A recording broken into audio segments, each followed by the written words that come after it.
குடியிருக்கும் எனது நண்பா நண்பிகள்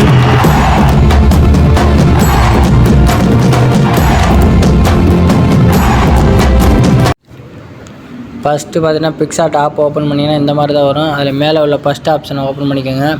ஓப்பன் பண்ணால் நான் கொடுத்துருக்க பேக்ரவுண்டை நீங்கள் ஃபஸ்ட்டு செலக்ட் பண்ணிக்கோங்க. செலக்ட் பண்ணதுக்கப்புறம் கீழே பார்த்தீங்கன்னா ஸ்க்ரால் பண்ணிட்டு வந்து ஆட் ஃபோட்டோன்னு ஆப்ஷன் இருக்குது பார்த்தீங்களா, இதில் போய்ட்டு உங்கள் ஃபோட்டோ ஏதோ ஒரு ஃபோட்டோவை நீங்கள் வந்து செலக்ட் பண்ணிக்கோங்க.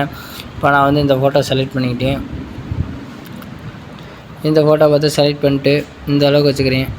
வச்சுட்டு கீழே மட்டும் லைட்டாக எரேஸ் பண்ணிக்கோங்க. இந்த மாதிரி எரேஸ் பண்ணிட்டு டிக் கொடுத்துட்டு அடுத்து பார்த்தீங்கன்னா இன்னொரு டெக்ஸ்ட் இமேஜ் ஒன்று கொடுத்துருப்பேன். அந்த டெக்ஸ்ட் இமேஜ் ஆட் பண்ணிக்கோங்க.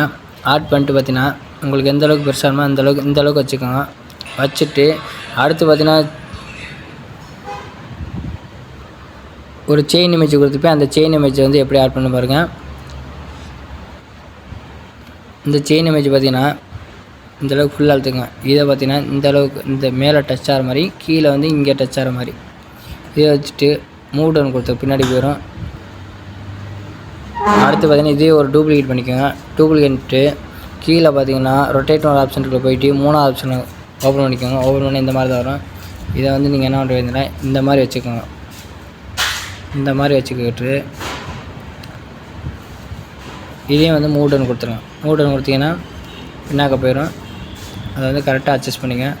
அட்ஜஸ்ட் பண்ணிட்டு நீங்கள் வேறு எதுவும் மாற்ற வேணாம்.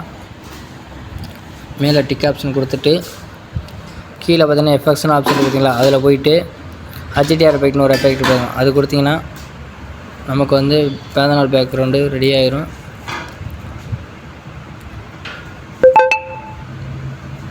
HDR எஃபெக்ட் கொடுத்தீங்கன்னா நமக்கு வந்து போஸ்ட் ரெடி ஆகிரும். மேலே டிக் ஆப்ஷன் கொடுத்து சேவ் பண்ணிக்கோங்க. தேங்க்ஸ் ஃபார் வாட்சிங்.